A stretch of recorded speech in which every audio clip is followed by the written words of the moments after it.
आज हम लोग वर्किंग ऑफ इंस्टीट्यूशन में आगे बढ़ेंगे।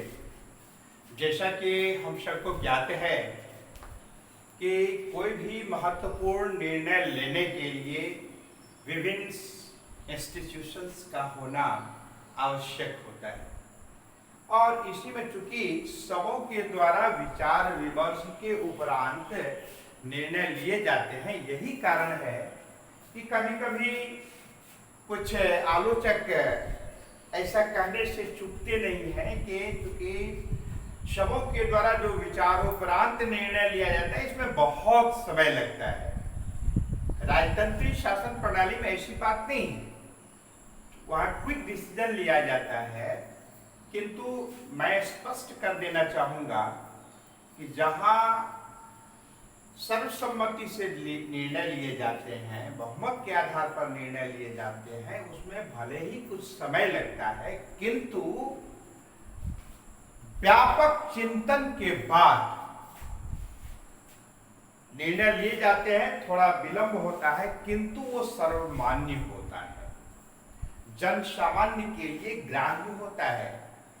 और यही कारण होता है कि कभी कभी जल्दीबाजी में लिया गया निर्णय भी प्रतिकूल हो जाता है और फिर बीच में यदि कुछ परिवर्तन करने या संशोधन करने की आवश्यकता होती है तो उस स्थिति में ऐसे कालखंड में जो ज्यादा समय लगता है तो उसमें प्रोबेबिलिटी बढ़ जाती है। तो इसलिए इस प्रकार से जो विभिन्न इंस्टीट्यूशंस के द्वारा जो निर्णय लिए जाते हैं, फैसले लिए जाते हैं, वो ज्यादा व्यापक होता है, ज्यादा पारदर्शी होता है और जन कल्याणकारी होता है। तो इसको हम लोग ऑलरेडी समझ चुके हैं, क्लियर हो चुका है। जैसा कि हमने देखा है, पढ़ा है कि 1979 ईस्वी में अपॉइंट्स किया गया था गवर्नमेंट की ओर से बीपी मंडल जी को और उनके दो सहयोगियों को कि देश में पता लगाना है कि अनुसूचित जाति और जनजाति यानी एससी और एसटी के अतिरिक्त भी ऐसे कोई समुदाय हैं जिनकी स्थिति बहुत बदतर है, दयनीय है। उसका रिपोर्ट बीपी मंडल की ओर से 1 साल तक सर्वेक्षण ऑब्जर्वेशन करने के बाद जो रिपोर्ट प्रस्तुत किया गया था उस पर एक लंबा अंतराल था, उसको इम्प्लीमेंट करने की बात नहीं हो पाई थी। यानी 10 वर्ष 80 में रिपोर्ट दिया गया और 90 में जाकर अगस्त 13 को ऑफिस मेमोरेंडम के द्वारा इसको इशू किया गया, जारी किया गया। तो कल्पना कर सकते हैं कि इतना लंबा अंतराल के कालखंड में विभिन्न समुदायों का, विभिन्न दलों का, विभिन्न पार्टियों का जो आपसी विचार, तर्क वितर्क, हित अहित आदि की चर्चा होती रही और अंततः बहुमत के आधार पर इसे गवर्नमेंट ने इम्प्लीमेंट करना ही उचित समझा। इसलिए जो विलंब से निर्णय आता है तो उसमें पारदर्शिता रहती है, जन सामान्य को सोचने समझने का अवसर मिलता है और हितकारी भी होता है। यह तो स्पष्ट हो गया कि जितने भी महत्वपूर्ण निर्णय लिए जाते हैं, फैसले लिए जाते हैं, वो विभिन्न इंस्टीट्यूशंस के द्वारा लिए जाते हैं। अब है कि विश्व के अधिकांश देशों में जहां पर लोकतंत्रीय शासन प्रणाली है वहां पर क्या है कि जो रिप्रेजेंटेटिव्स होते हैं, इलेक्टेड रिप्रेजेंटेटिव्स, वो क्या है कि उनके पास व्यापक अधिकार होता है नियम कानून को बनाने के लिए। तो ऐसे इंस्टीट्यूशन को चूंकि ये विधान बनाने का कार्य करता है, नियम बनाने का कार्य करता है। नियम को हम विधान भी कहते हैं। यही कारण है कि इसे विधायिका भी कहा जाता है।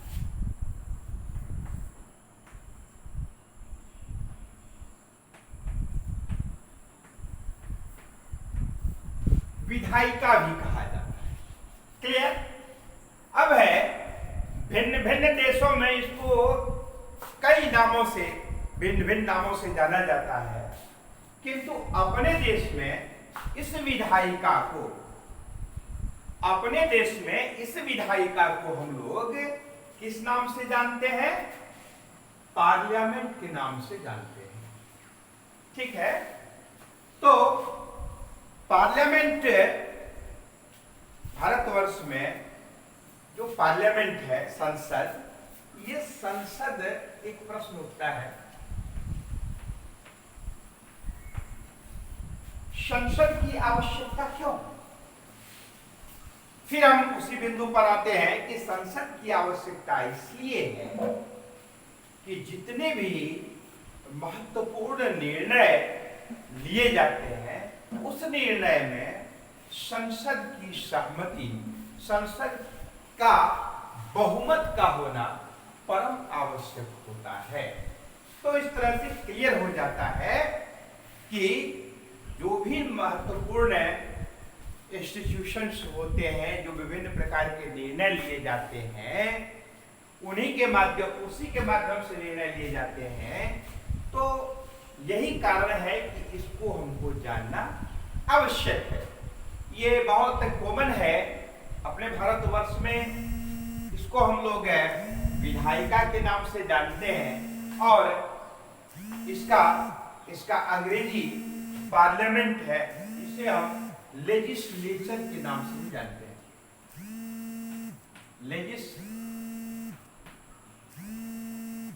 लेजिस्लेचर, ठीक है? तो अब हम ये जाने कि लेजिस्लेचर क्या है। ये विधायिका हम किसे कहेंगे? तो आपको ऑलरेडी मैंने क्लियर कर दिया है। ये निर्वाचित प्रतिनिधियों, जनता के द्वारा निर्वाचित प्रतिनिधियों की सभा जो राष्ट्रीय स्तर पर की होती है, वही तो भारतवर्ष में पार्लियामेंट है। There is a national assembly of elected representatives. याद रखेंगे, representatives. In India that is called parliament.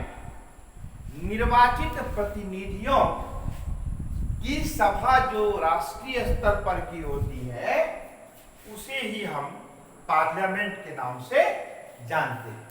अब ये जब क्लियर हो गया, तो अब हमको जानना है कि पार्लियामेंट में कैसे फंक्शनिंग होता है, कैसे नियम बनाए जाते हैं। इन तमाम बातों को जानने के लिए हमको संसद में प्रवेश करना पड़ेगा, संसद में गोता लगाना पड़ेगा। तो अब इसमें क्या है कि ये तो हम समझ गए हैं कि पार्लियामेंट क्या है। अब हमको ये जानना होगा कि जो विधान बनाए जाते हैं, जो नियम बनाए जाते हैं, उसके लिए पार्लियामेंट है। अब पार्लियामेंट को हमको गहराई से जानना है, तो पार्लियामेंट के दो हाउसेज होते हैं, in two houses, there are two houses in the Parliament. तो इसको हम लोग यहां लिख सकते हैं,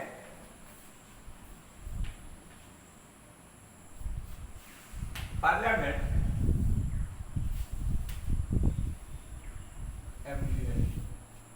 अब इसके देखिए टू हाउस, दो सदन होते हैं।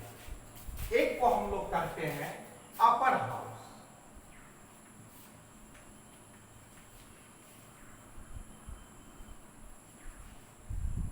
एक को कहते हैं लोअर हाउस।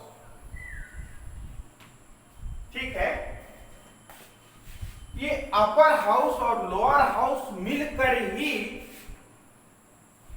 नियम बनाते हैं।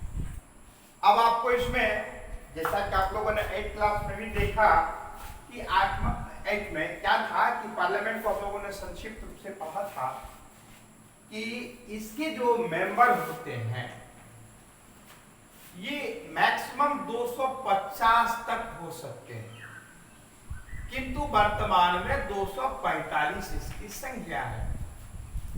इसमें 500, वर्तमान में 45 की संख्या है, 550 तक और विशेष स्थिति में 552 तक हो सकता है। ठीक है, तो अब हम लोगों को देखना है कि इसकी क्या कार्य है और इसके क्या कार्य है, इसका कितना इंपॉर्टेंस है, इसका कितना इंपॉर्टेंस, क्योंकि हमने पहले ही कहा है विधान बनाने वाली जो इकाई है वो विधायिका है, जिसको हम लोग लेजिस्लेचर के रूप में जानते हैं। भारतवर्ष में ये बड़ा प्रचलन है, उसे हम पार्लियामेंट के रूप में जानते हैं। अब ये पार्लियामेंट के अंतर्गत 2 हाउस यानी 2 सदन होते हैं। ये दोनों सदन मिलकर के नियम कानून या फिर कोई फैसले जो लिए जाते हैं, इन दोनों सदनों की बहुमत की आवश्यकता है। अब अपर हाउस में कुल वर्तमान में 245 मेंबर है और लोअर हाउस में वर्तमान में 545 मेंबर है। इसमें से यहां पर देख रहे हैं आप, लिखा हुआ है कि रिप्रेजेंटेटिव्स, इलेक्टेड रिप्रेजेंटेटिव्स, ठीक है ना। तो ऐसे यानी कि इसमें जो मेंबर होते हैं, यानी पार्लियामेंट में जो मेंबर होते हैं उसको हम लोग क्या कहते हैं, पार्लियामेंट में जो मेंबर होते हैं उसको हम कहते हैं मेंबर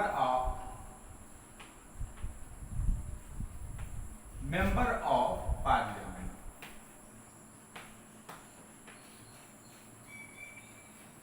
ठीक है, इसी को हम हिंदी में क्या कहते हैं, सांसद कहते हैं। ठीक है, अब मैंने पहले भी संकेत किया था, कुछ बच्चे ऐसे होते, कुछ बड़े लोग भी क्या करते हैं, ये संसद और सांसद में अंतर नहीं समझते।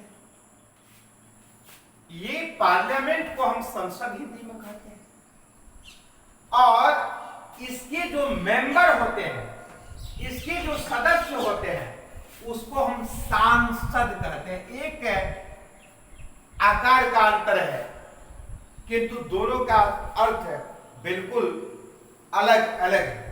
तो इसमें आप ध्यान देंगे कि बोलने में या फिर लिखने में कभी ऐसी त्रुटि नहीं हो हमारे आपके द्वारा।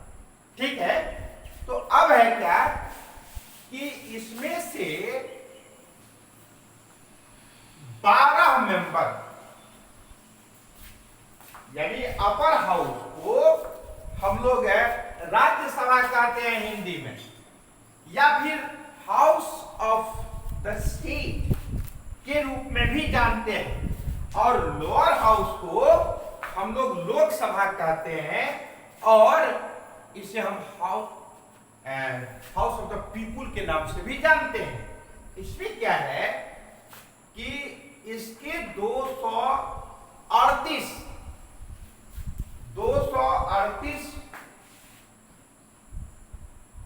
और 12 कितना होगा, 50 हो गया ना, 0 5 3 1 4 1 5 250 इस प्रकार से हो गया।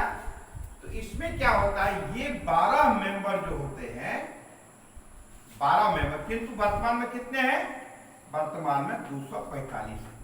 इसमें से 12 मेंबर जो है, 12 members are nominated by honourable president of India. यानी 12 सदस्यों का चुनाव भारत के राष्ट्रपति के द्वारा किया जाता है। शेष सदस्यों का चुनाव आम जनता के द्वारा, किंतु इसमें क्या है, हम जब इसको और डिटेल्स में बताएंगे तो क्लियर करेंगे कि कितना percent legislature state assembly member के द्वारा होता है, कितना प्रतिशत फिर टीचर्स एसोसिएशन के द्वारा होता है। एक प्रकार से पद्धति है, किंतु हम लोग ये स्पष्ट ध्यान में रखें कि 12 मेंबर इसमें से प्रेसिडेंट के द्वारा नॉमिनेट होते हैं। याद रखेंगे, कभी कभी कोई आपको प्रश्न कर सकते हैं और आपको कंफ्यूज करने के लिए ऐसा भी प्रश्न कर दे हैं कि राष्ट्रपति महोदय के द्वारा कितने मेंबर का इलेक्शन होता है। तो भैया आप तभी ये बताइए कि क्षमा करेंगे, इलेक्शन नहीं होता है, वो नामित होते हैं, राष्ट्रपति नॉमिनेट करते हैं। तो इसमें आपको कंफ्यूजन में डाल सकते हैं। तो आप शब्द पर विशेष रूप से ध्यान देंगे, किन शब्दों का प्रयोग हो रहा है। एनीवे, उसी प्रकार से, और यह क्या है, एक अस्थाई सदन है। अपर हाउस जो है वो क्या है, अस्थाई सदन है, और लोअर हाउस अस्थाई सदन है।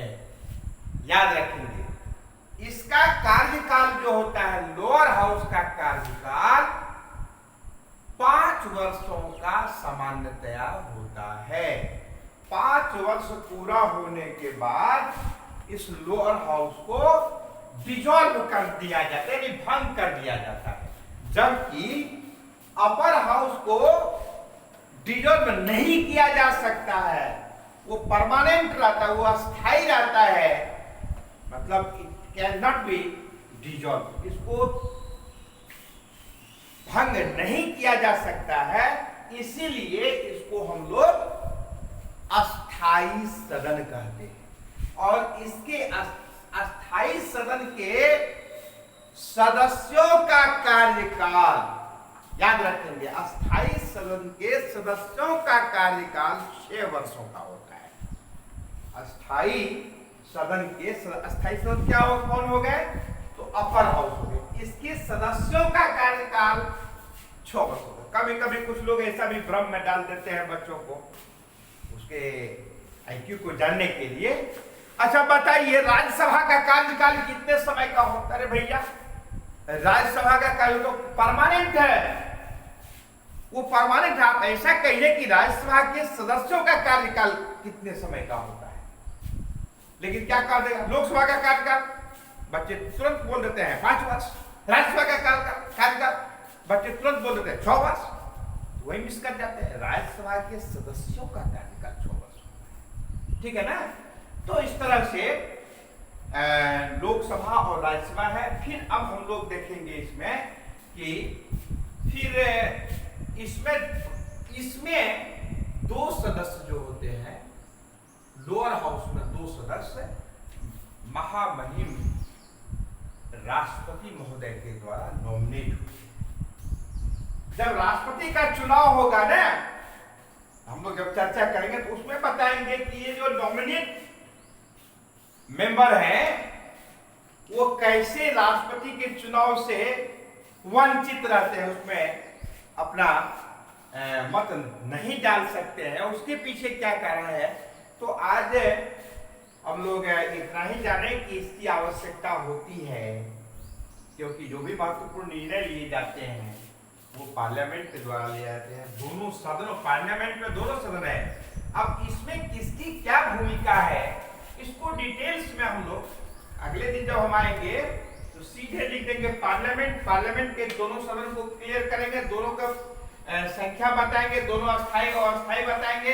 फिर क्या इसको बीच में भी डिसॉल्व किया जा सकता है अथवा नहीं किया जा सकता है, इसको भी हम क्लियर करेंगे। फिर दोनों का पावर एंड फंक्शन को क्लियर करेंगे, फिर उसके मेंबर के बारे में बताएंगे, और फिर आगे इस प्रकार से उसको हम क्लियर करना चाहेंगे। तो आज की कक्षा में इतना ही। आगे आप ध्यान रखेंगे कि हम लोगों को पार्लियामेंट में और डिटेल्स में आगे जाना है और उसके बाद पार्लियामेंट के जो दोनों सदन है उसके क्या कार्य क्षेत्र हैं, क्या फंक्शन है और कितने मेंबर इलेक्टेड होते हैं, इन सारी बातों पर अगले दिन चर्चा करेंगे। आज की कक्षा में इतना ही। धन्यवाद।